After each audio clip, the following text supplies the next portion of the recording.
aholini ozod qilaman. Shahardan chiqib ketaverishsin hammasi.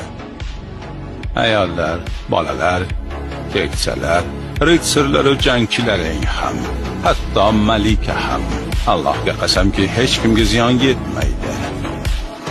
Nasroniylar shaharni bosib olganlarida musulmonlarni qo'ydek bo'g'iz tutishgan. Men sizlardan qasos olmayman. Axir men Salohiddinman. Salohiddin. Unda shaharni topshirsam bo'ladi.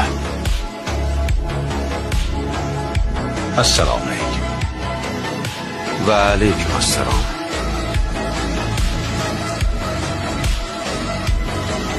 Sen uchun Quddus nima o'zi?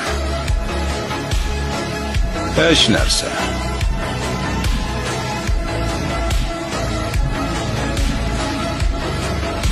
Ayni chog'da hamma narsa.